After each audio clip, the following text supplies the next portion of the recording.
maybe I need to look at some of my priorities, right? But at the same time, I feel like I'm doing a lot of cool, good things, and I don't want to miss out on them. Yeah. I do have a huge, major, like, FOMO problem, maybe. Yeah, maybe. We all might. The only way we get better is by holding each other accountable. So anything that we say is not meant to be hurtful or disparaging, but at the same time, we're going to call some things out. We're going to talk real talk. So it's not intended with malice or to hurt anybody's feelings, but we're going to honest, no BS. That's the part of the show that's called disclaimer. Read the tiny font at the bottom. Yeah. And make sure that you know what you sign up for. Yeah. They're going to lock us in here and take this. They're just going to hook the truck up and we're going to go on a ride.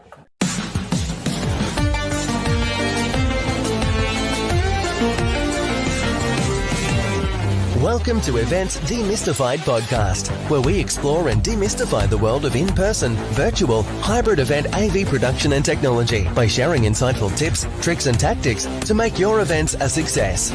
This podcast is brought to you by Tree Fan Events, a woman-owned boutique event production agency. And your host is Anka Trifan, a technical event planner and producer with almost 2 decades of hands-on technical experience in event production.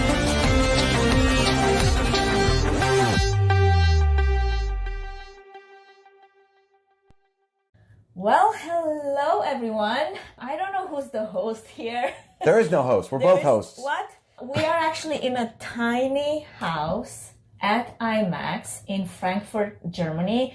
We had to come all the way to Frankfurt to record this episode in person. We couldn't find any studios in US, so we both got on a plane for this moment in time. Or IMEX is happening. Or maybe IMEX is happening and a few other things around the country or around Europe, to be more exact. What a joy to actually do this in person. Last episode that we did together was virtual. Yeah, it was. How does this feel like in person? Do you feel like it's better than virtual? That's been my big thing. Is I always wanted to do them when I decided I was going to do a show. I wanted every single one to be in person.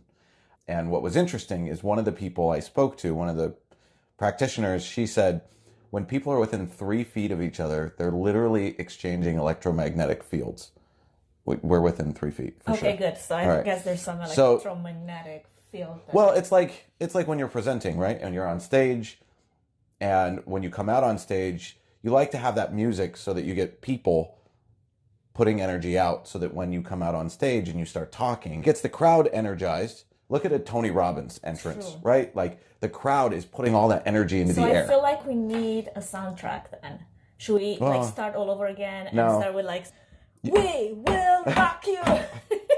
No? We can put it in post if we want. Okay, fine. But so it's an energy exchange, and that's why when you come off stage, you're so depleted. Yeah. And when the applause, it's all that energy exchange. So that was... Well, that's the dopamine level that it gets filled up, and then you get addicted to that type of, engagement, and then you can't get away from it because you're like, I need to fill up the same endorphins, and it becomes a little addictive. Yeah, that's why performers struggle to sleep, because they get so addicted to that high, and they come off stage and... especially because it's usually late at night and that kind of thing. But do you think that's why we're here flying thousands of miles, because we're addicted to this crazy lifestyle of doing shows? And we're going to get more into how insane is to do some of those trade shows and what it takes actually, not just physically, but mentally too. Like at this point of the day, I think it's the 3rd day of the show. Yeah, the show ends in... a couple of hours. Well, like 32 minutes. Okay. So this is not going to be a long episode. This is a quickie. Because I'm kind of brain dead. I've already done 1,000 of things today alone, and you come from another event. You just flew like red light, basically. Is that what it's called? No, red eye. Red. Not red light, but no, I maybe there is a red light district. That's where my layover is. I don't know about that, but red eye. Correction. Yes. Good correction. And let's get a little bit into that. Like, why do we do that to ourselves? Yeah. So we are here at IMEX. It's about to wrap. We're going to talk about what we experienced. I was only here for a day. This is your 3rd day. I had a conference in London that I was working my day job for. And then I flew out of London this morning to be here to try to catch the last day, see some people, to get that dopamine hit of seeing people in person and exchanging hugs and those things, because you don't know when you're going to see people again. It's true. Especially with how busy the industry is, you just don't know. So I was like, it's right there. I'm just going to jump on a plane and go, which meant getting up at 4 a.m. when I went to bed at like 11 something last night. So bad sleep. And when we were talking about, well, we're both here, let's record something. And then that's not the show floor, but the educational floor behind us. They might be striking, but don't worry about it. Like, ignore that. But you've been here for 3 days. Let's talk about how many meetings have you had in 3 days? So first off, I knew that there's a minimum requirement of meetings to do. Oh, because you're hosted? Because I'm hosted by MPI. Thank you, MPI, for hosting. Also, I ended up hosting some of their sessions in one of the educational rooms, which was great. But that just meant that my schedule just turned from having this number of meetings, which are required for you to be hosted. It turned into all the meetings plus all the hosting of a full day, in one of the educational room. Then I also had a little talk that I did today, earlier in the morning. Yes. And I still had appointments to fill when most of the people, their strategy is let's get all the meetings done, the first part of the day, day 1 and day 2. And then we've got time to enjoy whatever, the city, enjoy whatever is around. I haven't seen much of Frankfurt. And I was just thinking about it, it's kind of sad that I came all the way to Frankfurt and I have not seen much outside of the convention center because I put so much on my schedule. And maybe there's something that I need to adjust there, right? To make sure that I create space for myself to just enjoy and just have some free time. But also there's all this, after hour experiences that you don't want to miss on, because this is the place where, what do they say about business is actually done at the bar? Yeah. That's where you get to actually meet people in real life. You get to talk to them. You get to actually create that connection. And you don't want to miss on those. Unfortunately, there were like 3 of them in a row, just the first night. And then the second night, I actually had an event. Of course, I had to have an event that I was producing. Wait, you were producing an event, not here? No, I went straight back to my hotel after the show was over. And I had an event that I produced for 4 hours. And then I spent another 2 hours editing the content. And yes, sleep has been a little challenging. And then let's talk about trying to stay fit in some exercise or that gym time. By the way, we should preface this that this is going to be what not to do. Hold on, no, not what not. There will be some what not to do from personal things that we're going to talk about, but also I'm going to borrow a moniker from somebody at my company who they have a podcast called Catalogs and Cocktails. It's a honest, no BS data podcast. So we're going to have some honest, no BS talk here. It's all out of love. I met with someone yesterday and we were talking about the only way we get better is by holding each other accountable. So anything that we say is not meant to be hurtful or disparaging, but at the same time, we're going to call some things out. We're going to talk real talk. So it's not intended with malice or to hurt anybody's feelings, but we're going to honest, no BS. That's the part of the show that's called disclaimer. Read the tiny font at the bottom and make sure that you know what you sign up for. Yeah. So fair enough. And a lot of this started because before I was coming, I saw a post that was like, hey, check out the menus for IMEX. And I was all excited. I was like, wow, they're actually promoting the menus. Great. And I was scrolling through the menus and I came across specifically one thing that was it was labeled fitness salad. And I was like, okay, this is exciting. Like the wellness thing is taken. And then I read the ingredients in the salad and I was like, oh, the reason I say that is while it is definitely a healthier option than, let's say, I don't know, risotto, which is filled with cream and carbs and fat and whatnot, it was nutrient lacking, specifically protein. Protein was completely devoid on the whole thing, but it was like lettuce, which, while is good for you, you need it in mass quantities to really create the roughage and the fiber that your body needs. Tomatoes, like something else, and like some shaved cheese. I think yeah. it was like So and it was just, honestly, it was nutrient deficient. It was so low calorie. I was like, well, I get where they're going with this, but they just fell short. So I put it on LinkedIn, and I had a few people message me, and they're like, yeah, you're going to call out IMEX like that? And I was like, well, yeah, that's what we do. That's how we all get better. True. Well, right now in my... And then speaking of which... bodybuilding stage where I'm in, I'm actually in bulking stage, which means I'm supposed to, input way more calories that I normally would on maintenance or in cutting. And last time, Max, I was actually in my cutting stage. So that's why you were so angry. No, I'm just kidding. Angry. Right. There's a difference. Right. So talking about the salad, yes, I was aware that this is this much. So I'm one of the few people that literally, if this is the table, I've got like 5 different salads and whatever other options that I can fill my nutritional needs just because of what you just mentioned. Tracy Suckrath would be so happy we're having this conversation, because every time I talk about food, and she has that podcast, Eating in a Meeting, you have to remember that it's not about your perception of what healthy is. It is about giving people agency to choose what they want. When I was at 24, you had to plan for the person that was on a bulk, for the person that was on a cut, for the person who was on maintenance, and you definitely had to include the person who was on a cheat day when they were at your meeting. Because if that's their only day to eat, have that creme brulee that I've been dreaming about for months. Right. Like they are the one that's going to go most hostile than anyone else, because that's the day that they lose their sanity because they couldn't have a cookie. Exactly. And they get a cookie. Looking forward for Yes, it. exactly. Trust me. Okay. Like last night, after all these hours of meetings and then the event, like at 10 p.m., like 3 minutes past 10, when my meeting ended, I'm telling you, I'm going downstairs to the bar and order a creme brulee because it's been on my mind this whole time. This is the only time that actually I allow myself to have that. And yes, it is very strict. For someone outside of this, they're like, well, you guys are kind of crazy. Yes, it takes consistency and discipline. Yes, right?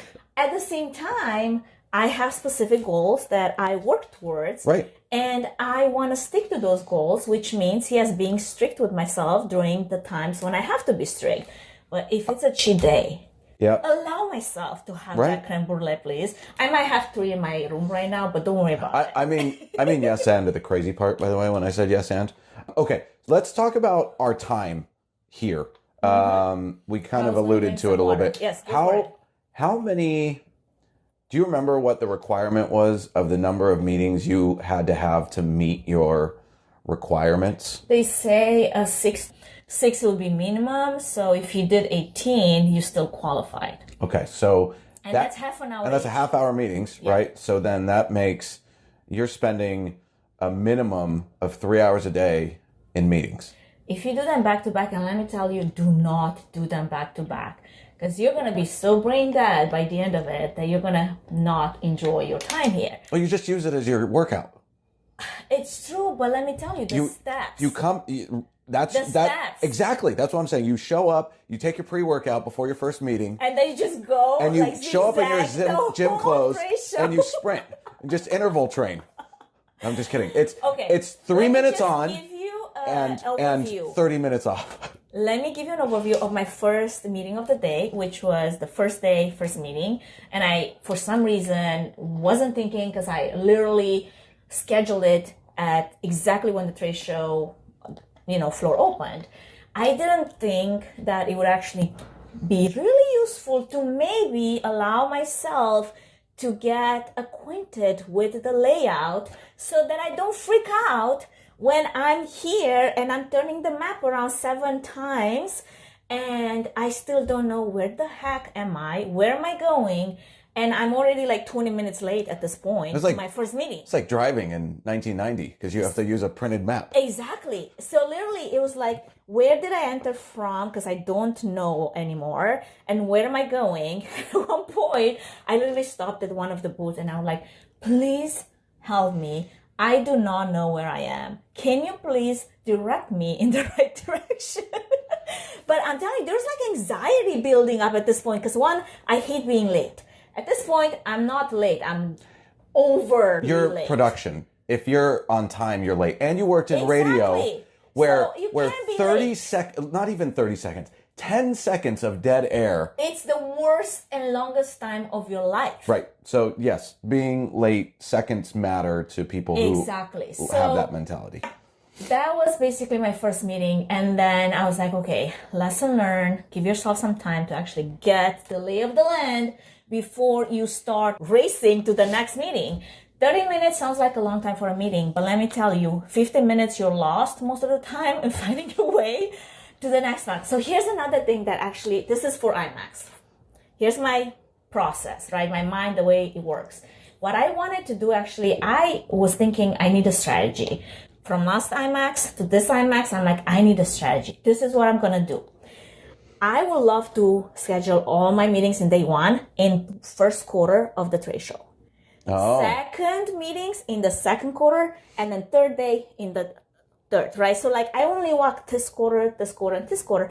The problem is, I think those are thirds, by the way. whatever, thirds. Yeah. Yes. I would divide it in thirds. Thank you. The problem is there was no easy way on the app. And I know that this is a new app and I know that they're going through challenges with updates and all the things. But if there's a way to actually literally just pinpoint from the trade show floor and say, this is what I'm going to do and schedule that, how much easier it would be to actually plan your schedule. And I'm one of those first people that would go on the schedule the day it opens.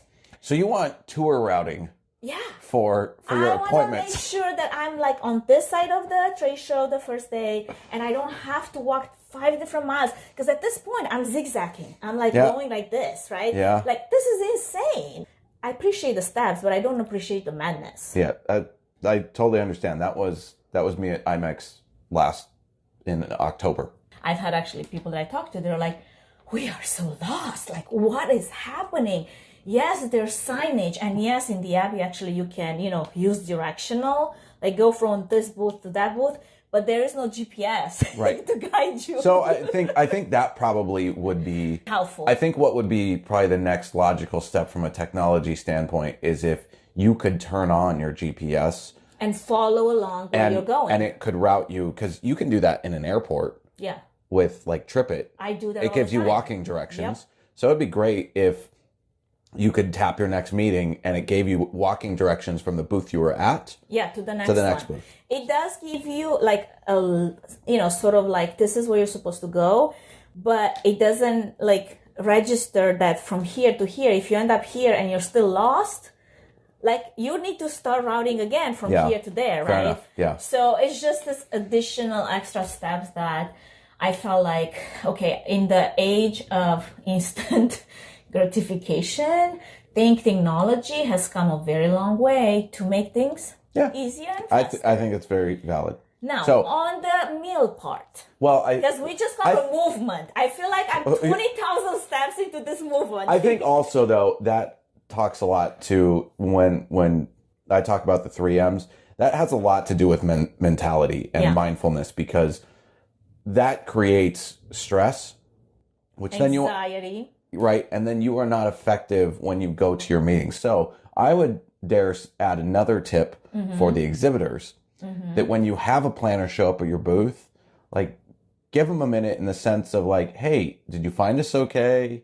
Do you need a minute to take a couple deep breaths? Like, it's okay. We have 30 minutes and or we have 15 minutes left. Like, let's put it this way. If they show up late, they're planners. Yeah. Showing up late isn't in our DNA. No. So if they're showing up late, that means something did not go according to plan.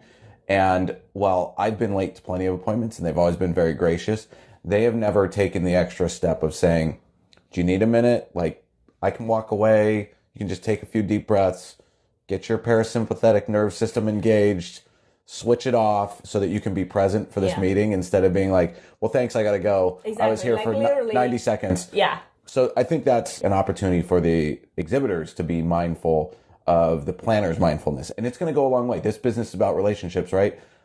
That's going to tell the planner that, oh, you value me as a person.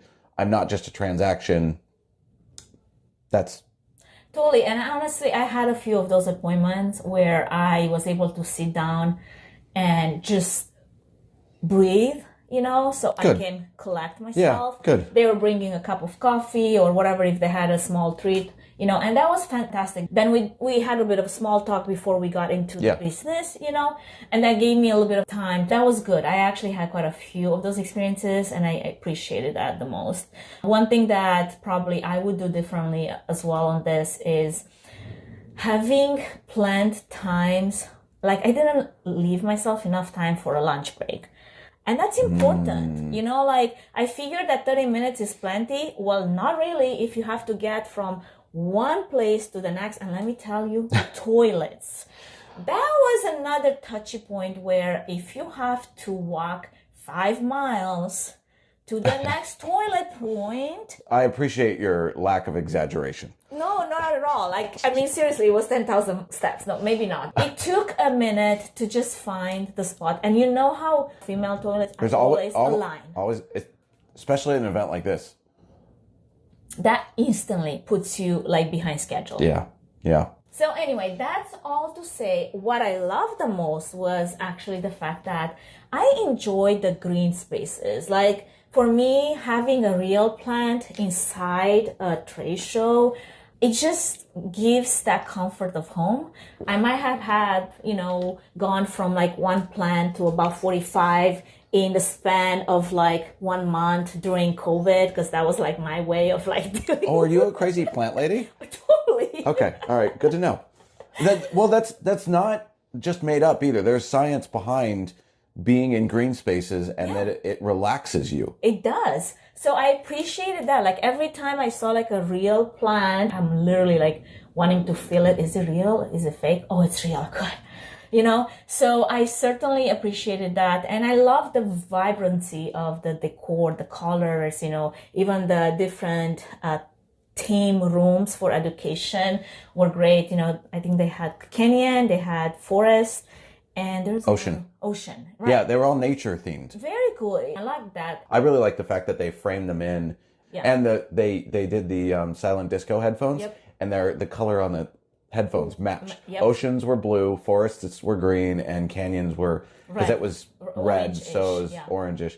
But it felt like an immersive setting, so that you felt like you were in nature a little bit. Brains are simple; they can be tricked. Yeah. So it was nice. I really appreciated that they did that. Yeah, me too. Overall timing of the day, were you able to get workouts in, or did you overcommit yourself here and externally? 2 days in a row, I did get to wake up at 6 a.m. and my hotel, they have a beautiful gym. Probably they could do better with, weights. Like all gyms, there's plenty of cardio options and cardio equipment, but it was good to just get my blood pumping, lift a few weights, get myself ready for the day, and start the day with that being checked off the list.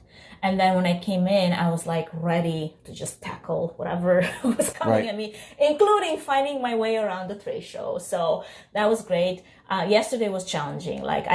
It was way too long of a day. Plus, the night before, we were all out until ungodly hours. And waking up at 6 a.m. felt like... That sounds like personal choices over anything else. It does. But you know what was funny? This really almost felt like a deja vu. They had all these super late night events happening right before the 5K run. And the 5K run meant that if you were at a hotel far away from, the trade show, you had to wake up at 5 a.m. to make...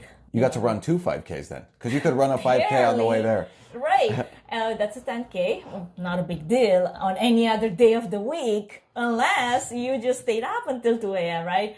So I was like, oh, God, I really, really, really, really wanted to make it. I'm like, this is against my like what I preach if I don't show up. I was so tired. And I was like, but you know what? Rest is part of wellness. So I talked myself into sleeping in. Well, just to get enough hours of sleep, if you really which means more like 5. If you really think about it, sometimes it's smarter to sleep than to go work out. There have been plenty of times, you've probably even experienced this, where you get yourself up early, you get yourself out of bed, you go, and then you end up having a not so great workout. And you're like, I should have just stayed in bed. Yeah. And I think that's probably for the people who have done it a lot, because you've done enough workouts, you know when a good day is versus a not so good day. And theoretically, sometimes we push ourselves a little harder than we should. Some of us have problems with deloading. Yeah, that's one of me. I can see how some people will say, oh, this is a great excuse for me because Dave said I can just sleep in to get my rest day. Only they make it a habit, so it's like every day is a rest day. So here's my hack for when I stay out too late and enjoy too much. Okay. I love cardio. It helps. Because I go with a whole bunch of water and I just sweat it out. Yeah. I know that my muscles are not going to be firing, my brain is not going to be sharp. I poisoned myself the evening before. Let's just get it out of the system. Yeah. It's like a system flush. Sweat it out, put a bunch of water in, get it out of all your pores. Yeah. You smell terrible. Mindless cardio, but it still does the job because inevitably you still get that endorphin rush post-workout. When you get out of that shower, you're like, oh, I feel amazing. Yeah. So that was basically my strategy this morning after a long day of events, meetings, all the things. And then I usually take a nap though, so No, I couldn't take a nap. But I was like, okay, I'm gonna be on the treadmill. I was actually sort of like working on my presentation for this morning. So I'm like, I'm gonna do a 15-degree incline for 45 minutes. And if you do that incline for 45 minutes, let's say 3.5, right, miles per hour, you still sweat. Like your heart rate is going to go into, maybe not cardio, but fat burn for sure. And you're going to sweat those for 45 minutes. Yeah. Like you're running, even though you're not putting the same amount of pressure on your knees. And that was it for me. I'm like, I just need that. And I did another, a few reps of different weights. That did it for me, like you said, I need to get myself into the mind of being ready for the day. I knew that this is going to be another one of those loaded days, and I got enough energy to be able to get myself pumped up for whatever was going to come next, So I want to ask a question because honestly, we have 7 minutes left, and then we have to. Do we really have 7 minutes? It's Where are we at? Are you keeping track? What are you? Yeah, amateur. I'm an amateur web series producer, or not producer, but recorder, filmer, host. Some of your episodes go way into the 1 hour mark. Oh, they're designed to be long form, especially when we're getting into it. Like that episode with that performance psychologist. There was awesome. There was too much good stuff to be like, oh, sorry, we're at time. Stop dropping knowledge bombs. That was good. So one of the things I just recorded an episode that comes out next week. Talked about, I asked, why do we have this idea, this glorification in our industry specifically, and I'm gonna dig in a little bit, that we love to overwork ourselves and we wear it like a badge of honor. And the only thing that I can think is, I believe we all know we have the greatest fucking job in the world. And the most stressful one too. Well, so we punish ourselves and we put ourselves through all this nonsense so that we can go through and have something to talk about because on the outside looking in, it looks like it's just all champagne glorious. and jet setting and and dinners and whatnot. Be life. Right. And you look like you're living this lifestyle, and I can't help but think we overcommit ourselves so that we can complain about it. So that we can take the glamour off of it a little bit. I can't understand otherwise why you don't hear about someone who's is doing data entry, who's yeah, man, I had to work 6 days in a row weekends, nights, 14 hours a day. No, because they punch out at 5 o'clock and they're like, I'm out. I don't understand why we as an industry glorify or brag about our misery. Do you have any idea? Like that's the $1 million question I'm trying to get the answer to. Why do we glorify overextending ourselves? If you put it into the perspective that this is also one of the most stressful jobs out there, we do work very long hours. But it's stressful. Partially because we put so much of that stress on ourselves. Yes, but if you have an event that you are giving your blood and sweat for because you're invested into that event, it is your client's event, but it is your reputation on the line too for that event to actually go according to plan because you're part of it. Like you're committed, you champion, and you make sure that everything goes as planned. Then you're going to put in 18 hours days and you're going to do that for several days in a row. And then you're going to be probably kind of done at the end of that. But then you do it again. Then you do it again. But like, even like something like this, right? Like we take all kinds of meetings. Like you took your required meetings and then you added meetings on top of it. I flew in. I honestly did it pretty selfishly, mostly so I could see people. Mm-hmm. And that's how I'm going to justify it to myself because everything I did to get here was totally unhealthy. I've been up since 4 o'clock this morning. I went to bed at 11. I'm not well rested. I'm kind of well fed.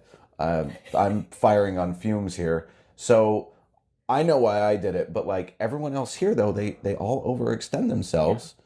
That's what I'm trying to figure out. Okay. My motivation for it is the fact that I want to take advantage of every moment that I live to the maximum capacity that it can. So if that sometimes means that I over schedule myself, I'm okay with it. The only problem with that is if it becomes a habit. If it becomes my habit, that's when I get called off on like friends. They're like, well, Anka, you might have a problem with saying no. What does that mean? Okay, maybe I need to look at some of my priorities, right? But at the same time, I feel like I'm doing a lot of cool, good things, and I don't want to miss out on them. Yeah. I do have a huge, major, like, FOMO problem, maybe. Yeah, maybe. We all might. Okay, so we are almost at time here. Are they, like, ripping stuff down? Oh, yeah. They're literally... They're probably striking. They're striking that set right now. Totally. Coiling cables and whatnot. Okay. They're going to lock us in here and take this. They're just going to hook the truck up and we're going to go on a ride. Exactly. Okay, so let's close out here. It sounds like, I mean, all things being said, even though... We need some takeaways. Like, we can't just leave everyone, like, hanging and be like, why did I watch this? And by the way, we're going to try to cross-post this both on my podcast, Events Demystified, also on Dave's, which Return on Wellness. We need to do something. Return to wellness. Let's return to wellness somehow. Okay, so let's talk about the takeaways. Demystified IMEX. Yes, and I think one of the things we also can help provide wellness while demystifying is, we're going to call this one Demystifying Wellness. That's right. So maybe schedule your appointments. The challenge is, like, you only have 8 hours in a day, but I mean, so if you have to have 6 appointments a day and you take half-hour breaks in between... I would honestly take like 2, like make 1 hour, Yeah, do 2, take a half hour off. 2, yeah. Like, and just structure your day like that. Interval training. Yeah. 2 half-hour meetings with booths that are hopefully close to each other. Yeah. Half hour off. 2 meetings on. Yeah, with a longer extended lunch break. And then you need an hour for lunch break. I'd say 90 minutes. If you can make that, good for you. But then it just puts you like later into the, into the day. You're theoretically, you're only committing 3 to 4 hours out of 8. And the show floor is probably open for 12. But if you want to give yourself bandwidth to actually meet with other people outside of, the appointment list. And honestly, most of the connections you're going to make, outside of that list of required appointments. Right. Okay. So give yourself some time between appointments. IMEX, please talk to the app developer and Make it easy. have a guided way of getting to your next appointment so that you can be efficient in your time and not worry about getting lost and burning more time. And exhibitors, if your planner shows up late, give them a second, let them breathe, let them reset. Offer them water. Actually, another thing that I realized yesterday, I was so dehydrated because I was just going from place to place to place. And normally I carry my water bottle and I refill it all the time. And I, for some reason, left it in the hotel. I think I was working out and I just left it there. And I got back to the hotel and I was so dehydrated. Wine, beer, doesn't count for like hydration. No, and it counts as the opposite. Exactly. It's a diuretic. I know. Okay, that's that. Food. We need protein. Protein. We really need. I was carrying my protein shake with me and my protein powder, which I always carry with me. It's true. But this felt like an extra scoop of protein just to make up for the lack of protein. I'm like, where is the meat? I'm a meat eater. I'm sorry. Not everybody feels the same. It doesn't have to be meat, though. It could have been tofu. Yeah, it could have been all kinds of alternative types of protein. But yeah, don't call something a fitness salad and have it devoid of protein. Yep. It's not balanced. No. Okay, now I'm getting hungry. Okay. So, IMEX, if you want help with the menus next year, either one of us will be happy to talk to you. Absolutely. And then maybe if you really want to go extra, include macros. I have not been tracking for the last 3 days. Come on, baby steps here. You That's not going to happen. Listen up. That's not going to happen. I have not been tracking for the last 3 days. Why do you think? Because I can't track stuff that I don't Because you don't travel with a scale. I actually do travel. It's in my backpack. Okay, well then, I should have seen you. Tiny scale. You should have asked for 3 extra bowls and then partitioned out your salad into different ingredients. You know what I do? I literally take an empty bowl, put it on my scale, make sure that I subtract. But did you do it out there? Yeah. And then I put my salad on the scale, adding all Did you do each element of the salad? Like weigh your tomatoes first? Thing. I couldn't. That's why I stopped tracking. I'm like, I can't. This is insane. You're just not trying hard enough. I know. Okay, all right. So don't get me started. My nutritional coach is definitely going to give me like a hard time over it. So like, oh, you didn't plan well enough. Are you kidding me? Okay, let's move on. That's meals. And then it sounds like you did have the time to work out, but it takes intentionality. Yeah, well, and it also takes some difficult personal choices. It does. Because you have to go to bed. You have to go because to you bed. need You can't to sleep. go every night out until 3 a.m. and have all the drinks and then expect that at 5 a.m. you're ready to go and hit the gym hard. Because honestly, you might want to do that and have the intention, but it's not going to happen. So reality, one of the things, life. Yes. One of the things, I know they did the IMEX run, so that's their signature thing. One of the things, was the IMEX run the only fitness offering they had, or was there anything else? That was that. But one thing that actually I was going to bring up is I appreciate also the wellness lounge. Oh, there's a wellness lounge? There's a wellness lounge. I think they actually had multiple stretches and yoga. Oh yeah, that's right. I remember on the agenda there was stuff in the morning. Mm-hmm. There was like a like a stretch. Movement, stretch, yoga, mindfulness. I did not get to do any of those because again, I was doing my appointments, but I did get to go in there just in between my appointments when I needed a moment to just de-stress. And it was quiet and it was like tranquil and it was just like have a moment where there's no noises. And I needed that just to like recharge for like 20 minutes. And I'm an ambivert.